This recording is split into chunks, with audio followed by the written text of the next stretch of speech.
दर्शकों, आप सब देख रहे हैं सहारा अधिकार। आज मुंबई मराठी पत्रकार संघ में अखिल भारतीय राजपूत भामटा युवक अघाड़ी ने प्रेस मीट ली है। इसके संस्थापक और राष्ट्रीय अध्यक्ष डॉक्टर अनिल सालुंखे नेता हैं भटके विमुक्त समाज के। आज इन्होंने बहुत सारे खुलासे किए हैं कि कैसे खोटा प्रमाण पत्र जो है महाराष्ट्र के अलग अलग गवर्नमेंट ऑफिसेस में बनाया जा रहा है, रिश्वत ली जा रही है और ऐसे हज़ारों लोगों को जो है फेक सर्टिफिकेट्स दिए जा रहे हैं और इसमें बहुत सारे करप्ट ऑफिशियल्स भी इन्वॉल्व है। और ये सालों से ये संघर्ष कर रहे हैं कि उनके राजपूत युवक अघाड़ी के जितने भी लोग हैं, जितने भी युवा हैं, उनका डेवलपमेंट हो सके। लेकिन ऐसे फ्रॉड्स होने के रीज़न से, ऐसे फ्रॉड्स होने के कारण जो है गवर्नमेंट ऑफिशियल महाराष्ट्र के अलग अलग ऑफिसेज में ये स्कैम जो है वो किया जा रहा है और अंडर द टेबल ब्राइबरी यानी रिश्वत लिया जा रहा है।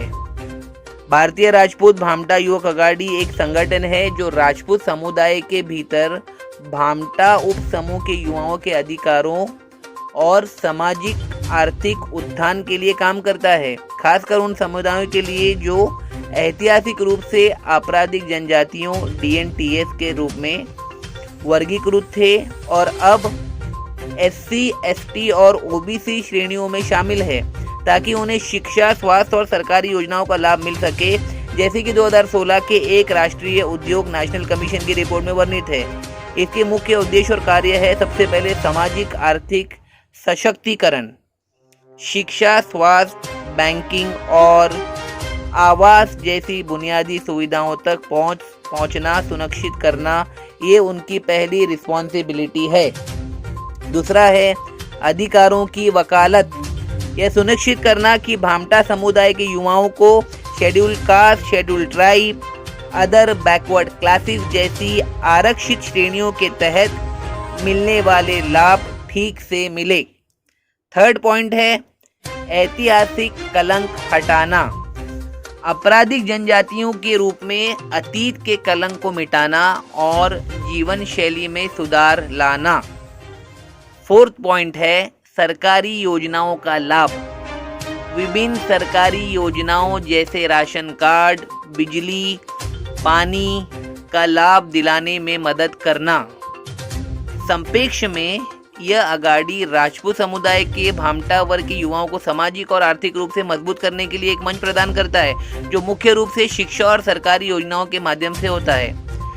अभी देखते हैं फेक प्रमाण पत्र जो लोग बनाते हैं उसमें किस तरीके के घोटाले किए जाते हैं। सबसे पहले हमारे व्यूवर्स को हम बताना चाहेंगे, फेक प्रमाण पत्र का मतलब है एक नकली या जाली दस्तावेज जो किसी वास्तविक या आधिकारिक प्रमाण पत्र की तरह दिखने के लिए बनाया गया है, जैसे फर्जी डिग्री, निवास प्रमाण पत्र या अन्य सरकारी निजी दस्तावेज। यह कानूनी अपराध है और इसके इस्तेमाल पर सजा हो सकती है और इन्हें अक्सर धोखाधड़ी या गलत लाभ के लिए उपयोग किया जाता है, जिसे असली से अलग पहचानने के लिए डिज़ाइन, वाटरमार्क और जारी करने वाली अथॉरिटी की जांच करनी होती है, जिसको प्रोस्पेक्ट्स इल्यूमिनेट कहते हैं। अभी सवाल पैदा होता है कि फर्जी प्रमाण पत्र क्या होते हैं। ये ऐसे दस्तावेज होते हैं जो किसी असली संस्था जैसे विश्वविद्यालय, सरकारी विभाग द्वारा जारी किए गए लगते हैं, लेकिन वास्तव में वो जाली होते हैं।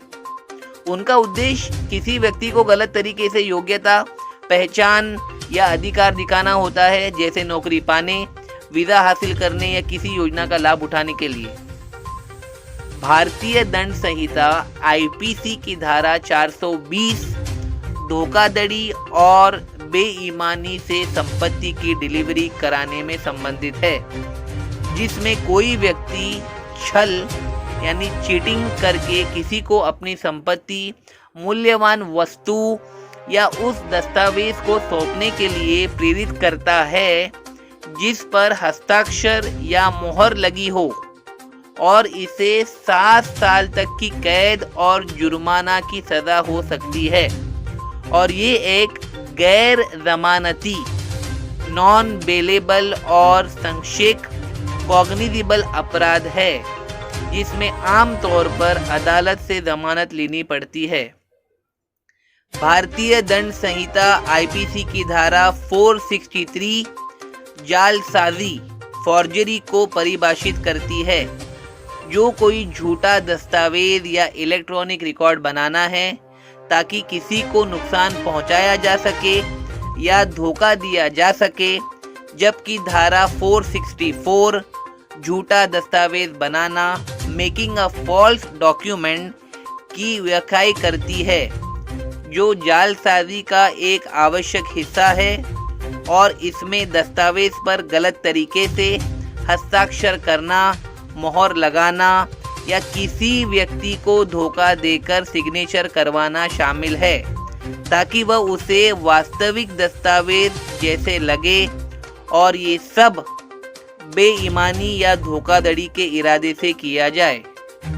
भारतीय दंड संहिता आईपीसी की धारा 471 किसी जाली दस्तावेज या इलेक्ट्रॉनिक रिकॉर्ड को असली के रूप में उपयोग करना से संबंधित है, जिसमें यदि कोई व्यक्ति धोखाधड़ी या बेईमानी से किसी जाली दस्तावेज या इलेक्ट्रॉनिक रिकॉर्ड जिसके बारे में वह जानता है कि वह जाली है को असली के रूप में इस्तेमाल करता है, तो उसे उसी तरह दंडित किया जाएगा जैसे कि उसे उस दस्तावेज को खुद जाली बनाया हो। यह धारा जालसाजी, फॉर्जरी के अपराध को उस व्यक्ति पर लागू करती है जो जानता है कि दस्तावेज नकली है और फिर भी उसे असली बताकर इस्तेमाल करता है, जिसके लिए 3 साल तक की कैद या जुर्माना या दोनों हो सकते हैं। इन सारे आईपीसी के सेक्शंस को उजागर करते हुए अखिल भारतीय राजपूत भामटा युवक अघाड़ी के कई सारे लोग और उनके राष्ट्रीय अध्यक्ष अनिल सालुंखे ने आज मुंबई मराठी पत्रकार संघ में पत्रकारों के सामने इस घोटाले को एक्सपोज किया है। इनकी टीम कई सालों से महाराष्ट्र के अलग अलग प्रमाण पत्र के ऑफिस में जा रही है और इन्होंने ये क्लियरली देखा है कि अधिकारियों को रिश्वत खिलाकर, अंडर द टेबल पैसा खिलाकर जाली दस्तावेज दिए जाते हैं, जमा किए जाते हैं, और इसमें जो है कई सारे लोगों को जो है गवर्नमेंट के जॉब लग चुके हैं जो डिज़र्विंग नहीं होते, जिन्होंने अच्छी पढ़ाई नहीं की होती, और गवर्नमेंट के रिक्रूटमेंट के लिए जो शेड्यूल कास्ट, शेड्यूल ट्राइब में सेंट्रल गवर्नमेंट के द्वारा जो बेनिफिट दिए जाते हैं, जो स्कीम दी जाती है, जो पैसों की राशि दी जाती है, जो स्कॉलरशिप में बेनिफिट्स होते हैं, जो स्कूल एजुकेशन में बेनिफिट्स होते हैं, इस झूठे दस्तावेज बनाने के वजह से जो इसके रियल हकदार है अखिल भारतीय राजपूत भामटा युवक अघाड़ी के अनिल सालुंखे का यही कहना है कि जो रियल डिजर्विंग लोग हैं वो साइडलाइन हो जाते हैं और जिनकी योग्यता नहीं होती है उनको जो है पैसों के दम पर अलग अलग गवर्नमेंट के जॉब्स में रिक्रूट किया जाता है, और इसमें कई सारे अधिकारी महाराष्ट्र के अलग अलग ऑफिस में जो है वो इन्वॉल्व है।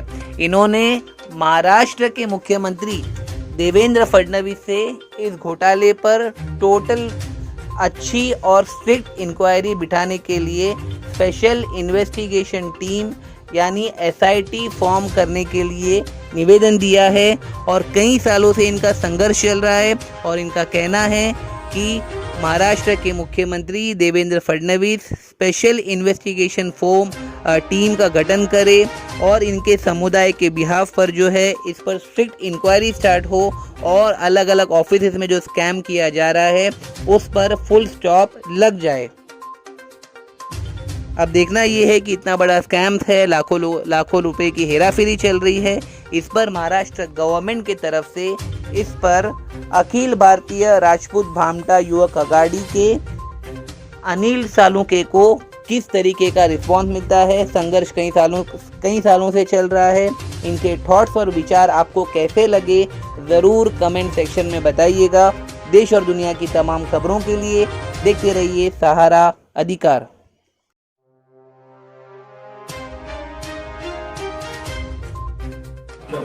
हेलो दर्शकों, आप सब देख रहे हैं सहारा अधिकार। इस समय मुंबई मराठी पत्रकार संघ में अखिल भारतीय राजपूत भामटा युवक अघाड़ी के जो लोग हैं उन्होंने खोटे प्रमाण पत्र जो गवर्नमेंट ऑफिस में बनाते हैं लोग, इसके पहले 2017 में 2024 में सुप्रीम कोर्ट के गाइडलाइंस आए हुए थे। क्लियरली मेंशन है कि खोटे प्रमाण पत्र के ऊपर जो लोग अपने डॉक्यूमेंट बना के गवर्नमेंट जॉब देते, मिलिट्री जॉब हो गए, मंत्रालय के जॉब हो गए, उसमें एक अच्छे डेजिग्नेशन पर पहुंचते हैं, लेकिन जो सारे डॉक्यूमेंटेशन होते हैं वो पूरे फ्रॉड होते हैं। और schedule tribe have many advantages from the central government also, and इसमें नोमैडिक ट्राइब भी आते हैं। शेड्यूल कास्ट की कैटेगरी में गवर्नमेंट की स्कीम्स आते हैं, इसमें गवर्नमेंट स्कॉलरशिप मिलते हैं, अच्छे पैसे मिलते हैं। यानी इस कैटेगरी में जो आता है उनको बहुत ज़्यादा बेनिफिट एजुकेशन से लेकर, स्कॉलरशिप से लेकर, गवर्नमेंट जॉब से लेकर मिलते हैं, जो आम आदमी को उतनी ईजीली नहीं मिल सकती। इसीलिए ये स्कैम जो है वो बहुत तेज़ी से चलता है, और कुछ ऑफिसर्स गवर्नमेंट के जो है इसमें इन्वॉल्व होते हैं, जो अंडर द टेबल लाखों रुपए की रिश्वत देते हैं और फोर्स डॉक्यूमेंट बना के जो लोग उनके पास काम करने के लिए आते हैं उनको दे दिया जाता है। और जो डिजर्विंग कैंडिडेट है, जो अपनी मेहनत से कुछ करना चाहते हैं, उन्हें साइडलाइन किया जाता है।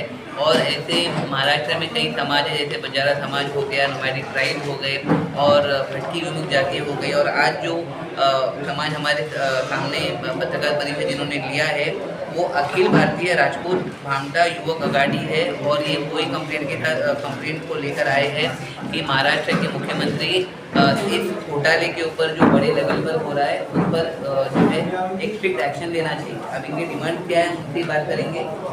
सारा अधिकार, जैसे आपने बताया कि बहुत सारे घोटाले हो रहे हैं, सिंपल सवाल है, महाराष्ट्र के कौन कौन से ऑफिस में, मंत्रालय में, अलग अलग ऑफिस में जो है कौन कौन से ऑफिस इसमें इन्वॉल्व है, और कितने लोगों को जो है जाति प्रमाण के नाम पर फेक डॉक्यूमेंट बना कर दिए?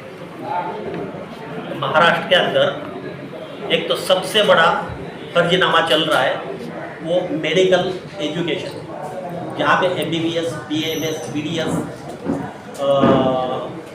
BHMS नर्सिंग के कोर्स चलते हैं। हर साल में कम से कम 200 से 300 फर्जी लोग हम लोगों के सहूलतें ले करके डॉक्टर बन रहे, इंजीनियर बन रहे, सर्विस में जा रहे, इसमें फार्मासिस्ट बन रहे, नौकरियों में जा रहे, पुलिस में जा रहे हैं, MPSC के माध्यम से जॉब में जा रहे हैं। हम लोगों का काफ़ी नुकसान ये लोगों के वजह से पिछले अनेक वर्षों से, कम से कम 1980 के बाद इन लोगों का जो नुकसान हुआ है ये फर्जी लोगों ने किया है। और ये फर्जी लोगों को उनके कास्ट सर्टिफिकेट और जाति वैधता प्रमाण पत्र इनकी फेर जांच होनी चाहिए।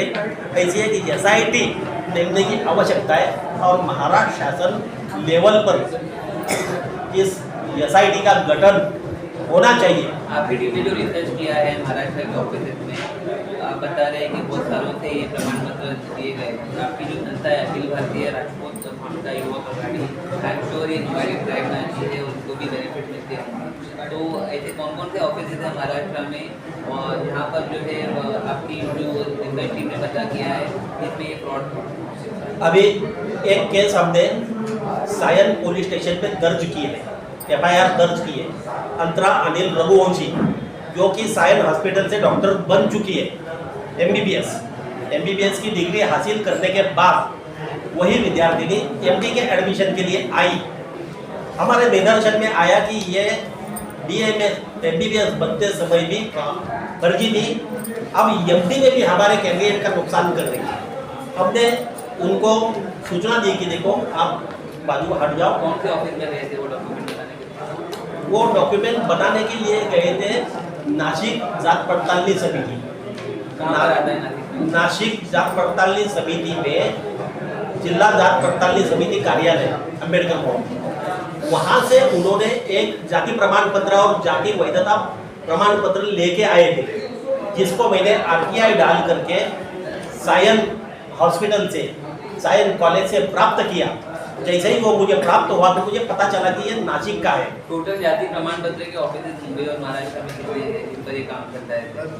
टोटल महाराष्ट्र में 36 जिला है और 36 जिला में 36 जात पड़तालनी समिति ऑफिस कार्यरत। आपने बॉम्बे हाईकोर्ट में कुछ पिटीशन फाइल किया है इनके अगेंस्ट में करंट ऑफिस? फिलहाल बॉम्बे हाईकोर्ट में रिट पिटीशन फाइल नहीं है। नागपुर में, औरंगाबाद में कम से कम 4 रिट याचिका दायर। केस का स्टेटस क्या है? केस का स्टेटस क्या है आपके? अब केस जो है वो आए दिन उसकी सुनवाई होती है। नागपुर ने उनको महाराष्ट्र शासन को अपना से रखने के लिए, अपना मुद्दा रखने के लिए उनको पत्र दिया, लेकिन आज तक उन्होंने महाराष्ट्र शासन ने अपना से वहाँ पे रखा नहीं। पॉजिटिव रिस्पॉन्स नहीं मिला हमारा। धन्यवाद। सर क्या कहना चाहोगे आज की चीज़ को लेकर? आज की जो कॉन्फ्रेंस है उसको लेके क्या कहना चाहोगे? सरकार की काफ़ी लापरवाही इन चीज़ों में दिखाई जा रही, जिससे आम जनता काफ़ी नाराज है, क्या कहना चाहोगे आप? मैं सरकार से इतनी ही बातें कहना चाहूँगा कि इतने सारे डॉक्यूमेंट्स, एविडेंस सरकार के सामने हमने रखे हुए हैं। फर्जी जो सर्टिफिकेट है वो भी सरकार के सामने पुरावे के तौर पर रखे हुए हैं। सरकार अगर जल्द से जल्द आने वाली 26 जनवरी तक अगर इसके ऊपर एक SIT कमेटी अगर स्थापन नहीं करती है तो ये 14 जाति की ओर से बहुत बड़ा आंदोलन इस महाराष्ट्र में खड़ा होगा और होने वाला नुकसान के लिए सरकार जवाबदार रहेगी। धन्यवाद। सर क्या कहना चाहोगे? सरकार ने जो अपनी भूमिका निभानी चाहिए पूरी तरह नहीं निभाई। आप लोग को ऑल द बेस्ट, काफ़ी अच्छा काम कर रहे हो। हमारे युवाओं को क्या संदेश देना चाहोगे हमारे चैनल के माध्यम से? मैं इतना ही कहना चाहता हूँ कि 1961 का पुरावा ध्यान में लेते हुए सरकार ने को संबंध में जात प्रमाण पत्र देना चाहिए। 1917 का जो अधिनियम लागू किया है उस पर सरकार ने ध्यान न देते हुए, रक्त नाते संबंध ध्यान न देते हुए 1961 के पुरावे पे भी ज़्यादा से ज़्यादा जोर लगा के सरकार ने सर्टिफिकेट पर ध्यान देना। जिसने सर्टिफिकेट बोगस लिया है उसकी चौकसी होना, उस पर फौजदारी गुना दाखिल होना, और हमारे जो जमात पे 14 जातियाँ हैं उस पर जो अन्याय हो रहा है उसके ऊपर सरकार ने ध्यान देना। ज़्यादा से ज़्यादा बंजारा समाज उसमें ज़्यादा घसीटे जा रहा है। तो मैं सरकार को निवेदन करता हूँ कि हमारे जितने भी 14 जातियाँ हैं उस पर ध्यान दें। सर आखिरी मेरा क्वेश्चन आपसे ये है, मुख्यमंत्री जी से आपकी कोई मुलाकात हुई क्या इस विषय को लेके? मैडम, हमने अभी तक 75 जगह निदर्शन करे, उपोषण करे, रास्ता रोको करे। हमारे जो राष्ट्रीय अध्यक्ष संदेश भाई चौहान, उन्होंने मुख्यमंत्री से मुलाकात की, उनकी शिष्टमंडल हमारा जा चुका है। उन्होंने हमारे को आश्वासन दिया है अभी हाल ही 2 महीने के अंदर हमारे संदेश भाऊ अक्टूबर-नवंबर में संदेश भाऊ का मुख्यमंत्री उप मुख्यमंत्री एकनाथ जी शिंदे साहब से भी मुलाकात हुई, उनसे संभाषण भी हुआ है। उन्होंने आने वाले कुछ 15 दिन में उसका खुलासा करने का हमको एक आश्वासन भी दिया है, लेकिन अभी तक कुछ उसका सफल नहीं हुआ है। अभी हमारे संदेश भाऊ, हमारे गौर सेना, हमारी पूरा महाराष्ट्र की टीम और राष्ट्रीय टीम उसके ऊपर काम कर रही है। धन्यवाद जी। मुख्यमंत्री जी से हम आगाम मिल चुके हैं और आपको एक स्टार्टिंग में मैंने मुद्दा बताया था कि विधान सभा का अधिवेशन अभी नागपुर में हुआ। ये अधिवेशन के अंदर जो प्रश्न उठाया गया लक्ष्यवेधी सूचना आमदार राजेश धोंडीराम राठौड़ जी के तरफ से, और वो जो मुद्दा चर्चा में आया तब 2 अधिकारी निलंबित किए गए कि जिसने दाखिला दिया है, और उनके नाम है एक अनिता राठौड़, दूसरा वैशाली हिंगे। हमारा कहना यह है कि इसमें से बड़े मछली जो है बच जा रही है, जैसे कि मनोज मेहरत साहब है अधिकारी, और जैसे कि गुलाब राव खराब है, जैसे कि ये पूना में पकड़ा गए एक अधिकारी नितिन धगे, ये तो उसको नीचे SIT से सक्सेसफुल इंक्वायरी हो सकती है, और हम लोगों का पुनः ये जो अधिकारी निलंबित हुए इनको सस्पेंड किया जाए, और जो बचे हुए अधिकारी हैं उनको भी दायरे में लाया जाए और उनको भी सस्पेंड किया जाए। लेने वाले को दाखिला लेने वाले को दाखिला देने वाले को आप जिस हिसाब से 471, 468, 462, 464, 465 ये अजामीन पात्र कलम है, इसके अंदर दोनों को दायरे में लाए। दर्शकों को देखा हमने अखिल भारतीय राजपूत भामटा युवक अघाड़ी के अनिल अनोखे, इन्होंने नागपुर की कोर्ट में जो है केसेस फाइल किए हैं और he is demanding that special investigation team should be form under the leadership of the honourable chief minister of Maharashtra mister Devendra Fadnavis ji, ताकि जो बिग फिशेस है, दो bigger fishes who are into corruption और जिनकी वजह से जो है लाखों लोगों के आरक्षण और नौकरियों को जो है वो इजीली बहुत ही आसानी से जो है एक तरीके से कब्जा किया जा रहा है, उस पर रोक लगनी चाहिए। और अनिल सालवी का ये भी कहना है कि उन लाखों डिजर्विंग लोगों के लिए जो है अगर सोसाइटी प्रॉपर इन्वेस्टिगेशन करती है तो जो डिजर्विंग लोग हैं, शेड्यूल कास्ट के हो, शेड्यूल ट्राइब के हो या स्पेशली अखिल भारतीय राष्ट्रीय भामटा युवक अघाड़ी के हो, उनको डिजर्विंग जॉब मिल सकते हैं। ये छोटी मोटी इंक्वायरी से कुछ नहीं होगा। There should be a formation of special investigation team by the chief minister of Maharashtra Devendra Fadnavis ji and regularly इन्होंने लेटर दिया है एंड प्रेस मीट के थ्रू भी ये डिमांड कर रहे हैं कि he should get a positive response and SIT should be formed as soon as possible. To get all the updates regarding our channel, please do keep watching सारा अधिकार।